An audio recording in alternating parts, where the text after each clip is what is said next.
നിന്നെ കൊണ്ട് മടുത്ത മൈഥിലി. എന്നെ നാണം കെടുത്താൻ വേണ്ടി മാത്രം ജനിച്ചാ നീ മുറിയിലേക്ക് വാ, മരുന്ന് വെച്ചരാം. തള്ളി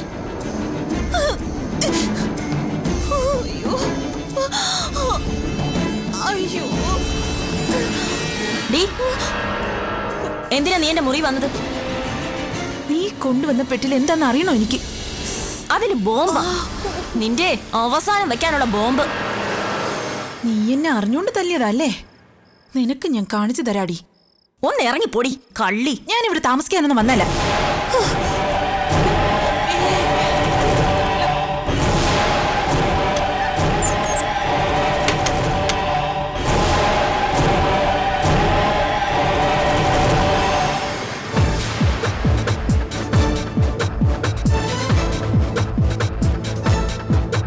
പെട്ടി ഇവിടെ നിന്ന് എത്രയും പെട്ടെന്ന് മാറ്റിയില്ലെങ്കിൽ പ്രശ്നമാ.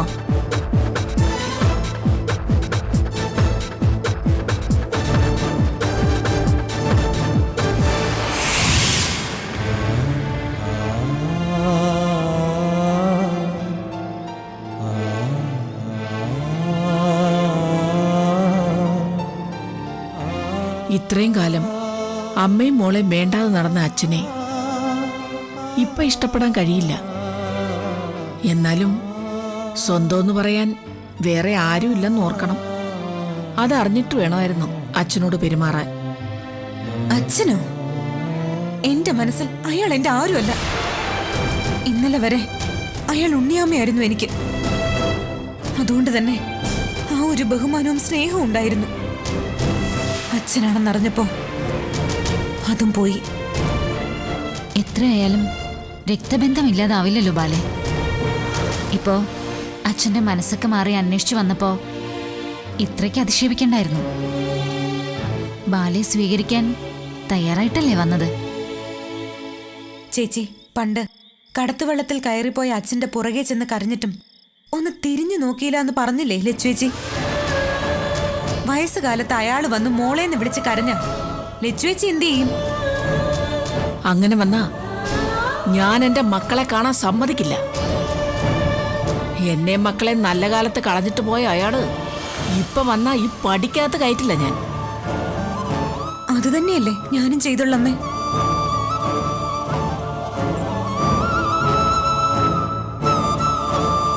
എന്റെ അമ്മ പട്ടിണി കിടന്നാ മരിച്ചത്.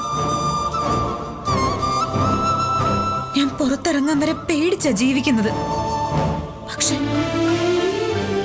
ഞങ്ങളുടെ കഷ്ടപ്പാട് അയാൾ തിരിച്ചറിഞ്ഞിരുന്നെങ്കിൽ എന്റെ അമ്മ ഒരു തെരുവ് പട്ടിയെ പോലെ തെണ്ടി നടന്ന് മരിക്കില്ലായിരുന്നു.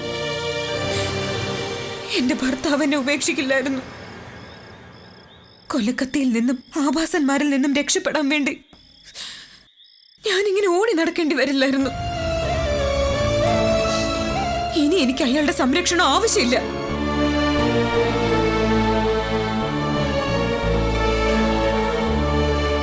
അച്ഛനില്ലാന്നേ ഉള്ളൂ.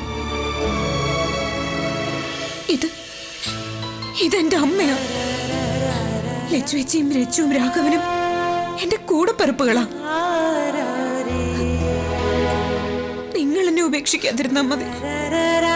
ഉപേക്ഷിക്കാനോ? ഈ ജന്മത്തിലും ഇനി എത്ര ജന്മം ഉണ്ടായാലും നീ എന്റെ മോളാവണം. അത് മാത്രം മതി എനിക്ക്.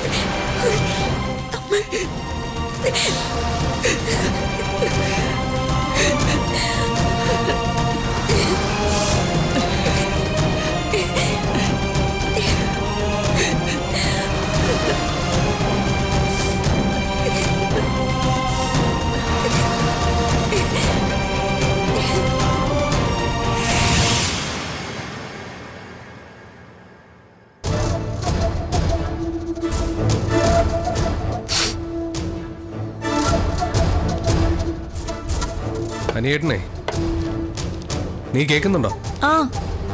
അനിയേട്ടനെ, ഏതോ പ്രോപ്പർട്ടി മറിച്ച് വിറ്റേന് പ്രതീക്ഷിക്കാത്ത ലാഭം കിട്ടിയിത്രേ. നാളെ അതിന്റെ പാർട്ടിയാ. നിന്നോട് പറഞ്ഞില്ല? അനിയേട്ടനൊന്നും ഓരോ കാര്യത്തിന് പാർട്ടി ആഘോഷമൊക്കെ അല്ലേ, എന്നോടൊന്നും പറയാറില്ല. ഇഷ്ടപ്പെട്ട കുറെ സുഹൃത്തുക്കളുണ്ട്, അവരൊന്നിച്ചു കൂടും. എന്നെ പ്രത്യേകം ക്ഷണിച്ചിട്ടുണ്ട്. കള്ളോടി പാർട്ടി ആയിരിക്കും. പണ്ടായിരുന്നെങ്കിൽ പോവായിരുന്നു. ഇപ്പൊ പോയാ കുടിയില്ലാത്തോണ്ട് ആകെ ബോറാവും. അയ്യോ, വിളിച്ചെങ്കിൽ പോണോ അനന്തു? അല്ലെങ്കിൽ അനിയേട്ടന് വിഷമാവും. അതെ, നമ്മുടെ കല്യാണം കഴിഞ്ഞിട്ട്, എടി നീ കേൾക്കുന്നുണ്ടോ? ആ, നമ്മുടെ കല്യാണം കഴിഞ്ഞിട്ട് ഞാനിതുവരെയും കുടിച്ചിട്ടില്ല. കുടിച്ചാൽ ശരിയാവില്ല. കുടിക്കണ്ട, വെറുതെ ഒന്ന് പോയിട്ട് വാ. പോയാൽ ഞാൻ എന്തായാലും കുടിക്കും. കുടിച്ചാൽ പിന്നെ നിർത്താനും പറ്റില്ല. അതെൻ്റെ ഒരു സ്വഭാവമാണ്. അങ്ങനെയൊന്നുമില്ല. നമുക്ക് നിർത്താൻ പറ്റാത്ത ഒരു കാര്യവും. വിളിച്ച സ്ഥിതിക്ക് ചെല്ലാതിരുന്ന അത് ഇൻസൾട്ട് ചെയ്യുന്നത് പോലെ ആവില്ല അനിയേട്ടനെ. കമ്പനിക്കൊരു സ്മോളോ മറ്റോ കഴിച്ചിട്ടിങ്ങ് വരണം. വല്ലപ്പോഴും അല്ലേ? പോവല്ലേ? പിന്നല്ലാതെ. അല്ലെങ്കിൽ ചിലപ്പോ പിണക്കോ ആവും. ദാ പാല്. ഇതെന്താണ് പതിവില്ലാതൊരു പാല്? അടുക്കളയിൽ ഇഷ്ടം പോലെ ഇരിപ്പുണ്ട്. ഒക്കെ മൈഥിലിയേട്ടത്തി കുടിച്ചു തീർക്കുക. നമുക്കും കുടിച്ചൂടെ? കുശുമ്പല്ലേ? ഏയ്, നല്ല ഉറക്കം കിട്ടും അനന്തു. ശരിക്കും ഉറങ്ങിക്കോളും.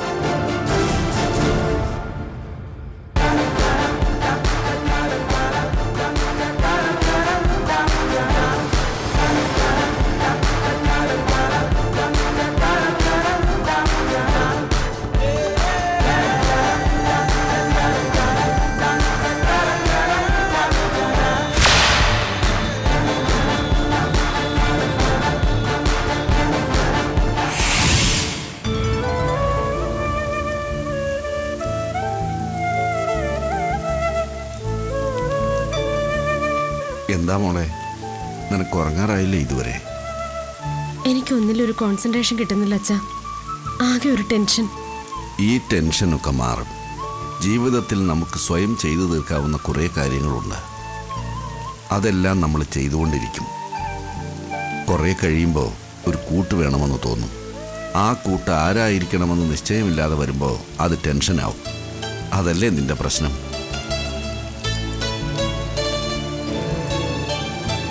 നിർബന്ധിക്കാനല്ല, പക്ഷേ ഇപ്പോൾ ചോദിക്കുന്ന ചോദ്യങ്ങൾക്ക് നീ ഉത്തരം പറയണം. എന്താ അച്ഛാ? ആനന്ദിനെ ഉപേക്ഷിക്കാൻ മനസ്സുകൊണ്ട് നീ തീരുമാനിച്ചോ? പിന്നെ ഞാൻ എന്തു വേണം? ഇനി നാണം കിടണോ? വേണ്ട. ലീഗലി ആ ബന്ധം ഉടനെ തന്നെ വേർപെട്ട് കിട്ടും.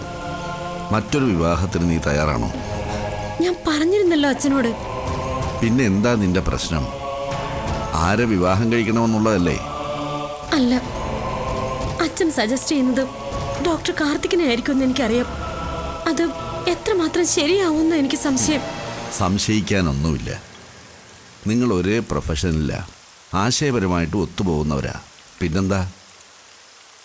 ഇങ്ങനെയൊക്കെ തന്നെയായിരുന്നു ആനന്ദും. പക്ഷേ മനസ്സിൽ മറ്റൊരു പെണ്ണിനെ വെച്ചുകൊണ്ട് എന്നെ സ്നേഹിച്ചെന്ന് ഞാൻ അറിഞ്ഞില്ലല്ലോ. എല്ലാവരും ഒരുപോലെയാണെന്ന് വിചാരിച്ചാ ജീവിക്കാൻ പറ്റില്ല മോളെ. കണ്ടിടത്തോളം കാർത്തിക്കൊക്കെ അല്ലേ? യെസ്, ബട്ട് വേണ്ട. പിന്നെ ഒരു സംശയം ഇനി വേണ്ട. അഥവാ എന്തെങ്കിലും ഉണ്ടെങ്കിൽ അത് നേരിട്ടങ്ങ് ചോദിക്കണം. എന്താ? അങ്ങനെ ചോദിക്കാൻ പാകത്തിന് കുറ്റവും കുറവൊന്നും ഞാൻ കണ്ടിട്ടില്ല. പിന്നെന്താ നിന്റെ പ്രശ്നം? നിനക്ക് സമ്മതമാണെന്ന് അച്ഛൻ കാർത്തികിനോട് പറയട്ടെ.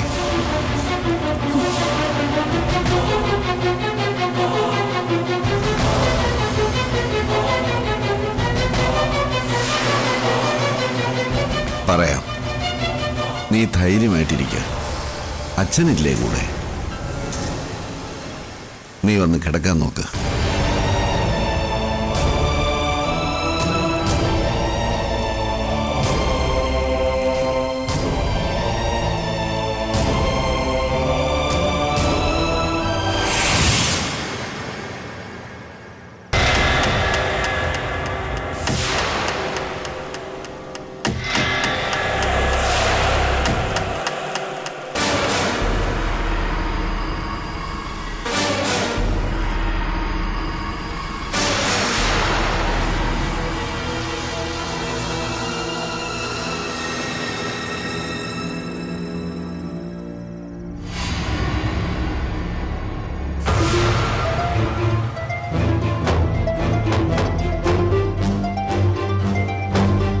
അനന്തു അനന്തു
അനന്തു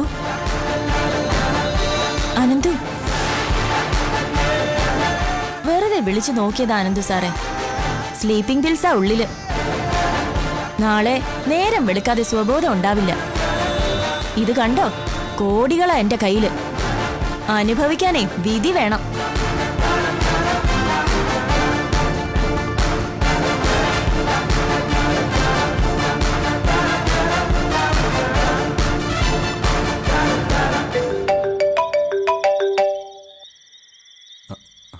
എന്താ മോളി പാതിരാത്രിക്ക്? സകലതും എടുത്തു അനിയേട്ടാ ഞാൻ. അഴകത്ത് വീടിന്റെ അടിത്തറ വരെ എന്റെ ബാഗിലാക്കി ഞാൻ. ഓ, ആരും അറിയാതെ നോക്കണം. ആരും അറിയില്ല അനിയേട്ടാ, ഒരു മനുഷ്യൻ അറിയില്ല. നാളെ രാവിലെ തന്നെ ഈ പെട്ടിയുമായിട്ട് ഞാൻ അവിടെ എത്തും. കോടികൾ സ്വപ്നം കണ്ടങ്ങ് ഉറങ്ങിക്കോ. Good night. ഇത്ര പെട്ടെന്ന് ഇതൊക്കെ നടക്കുമെന്ന് ഞാൻ വിചാരിച്ചില്ല മോളെ. ഗുഡ് നൈറ്റ് മോളെ, നാളെ കാണാം. ഓക്കെ.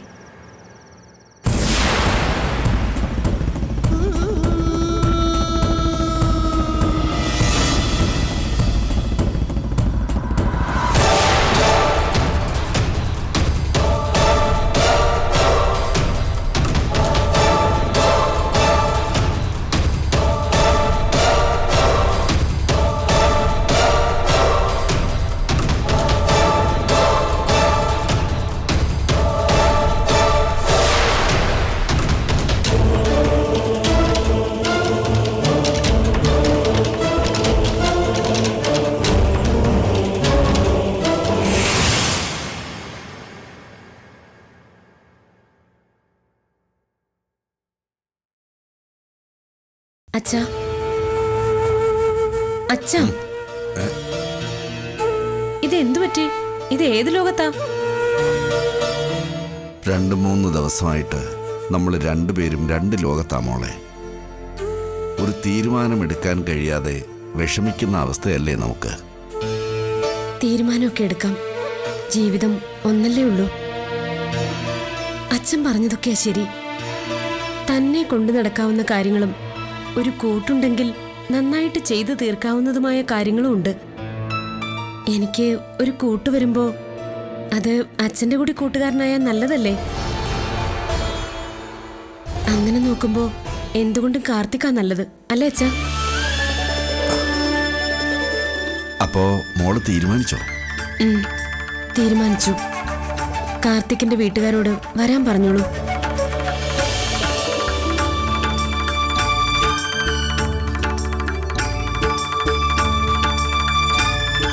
നമ്മളെക്കുറിച്ചുള്ള എല്ലാ കാര്യങ്ങളും അറിഞ്ഞിട്ട് അവര് വില്ലിങ് ആണെങ്കിൽ ആലോചിക്കാം.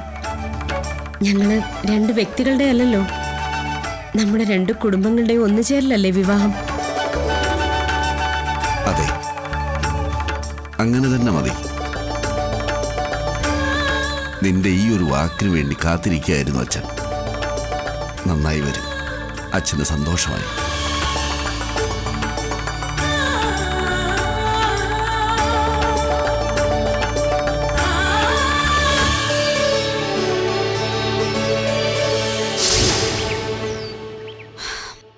ഞാനൊന്ന് പോയി കാണട്ടെ അവളെ. നോക്കണ്ട, പറഞ്ഞില്ലെങ്കിലും എനിക്കറിയാമെല്ലാം. നീ എങ്ങനെയാ സുമംഗലേ? പറഞ്ഞില്ലെങ്കിലും ഞാൻ എല്ലാം അറിയുന്നുണ്ട് ഉണ്ണിയേട്ടാ.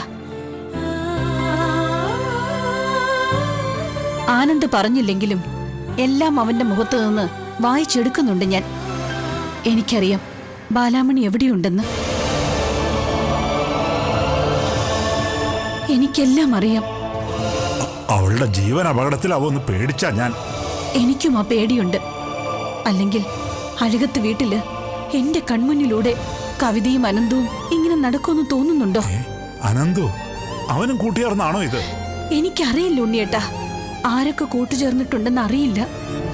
അതറിയുന്നത് വരെ ഇപ്പോൾ താമസിക്കുന്നിടത്ത് തന്നെയാ അവൾക്ക് സുരക്ഷിതത്വം.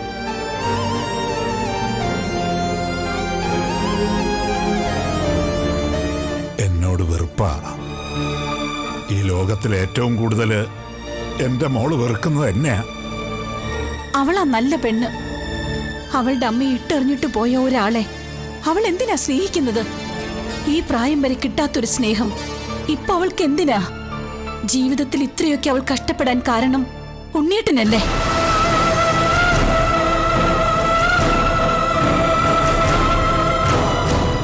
എന്നിട്ടിപ്പോ പെട്ടെന്നൊരു സുപ്രഭാതത്തിൽ ഞാനാ മോളെ നിന്റെ അച്ഛനെന്ന് പറഞ്ഞു ചെന്ന അംഗീകരിക്കണമായിരുന്നു അവള്.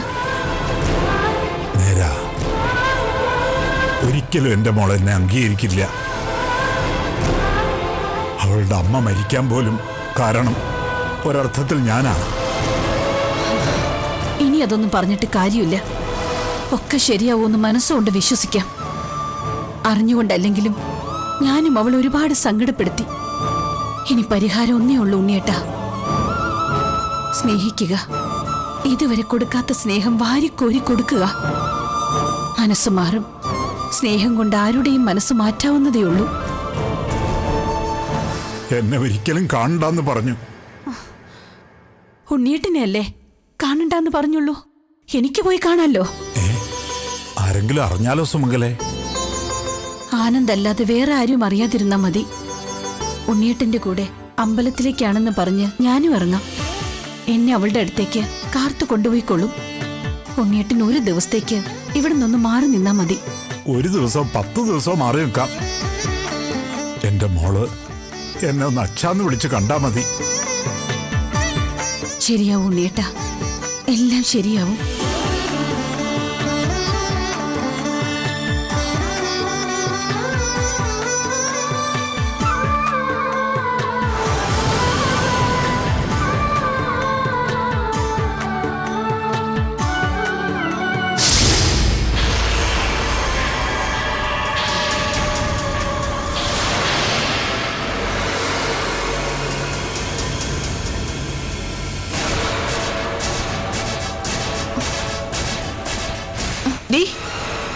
എവിടെ പോവാ നീ?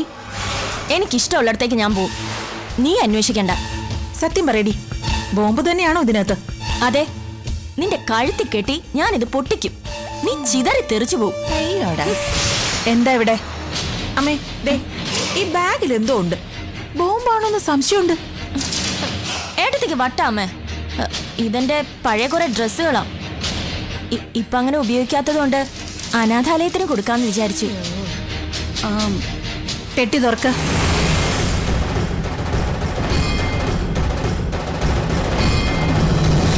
എന്താ അമ്മയ്ക്കും എന്നെ വിശ്വാസമില്ലേ? എന്റെ വിശ്വാസത്തിനല്ല, ഇവളുടെ സമാധാനത്തിനാ. തുറന്നു കാണിച്ചേ.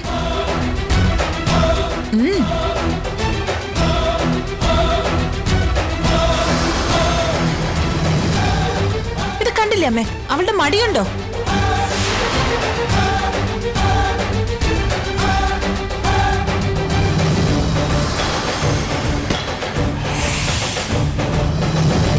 തുറക്ക്.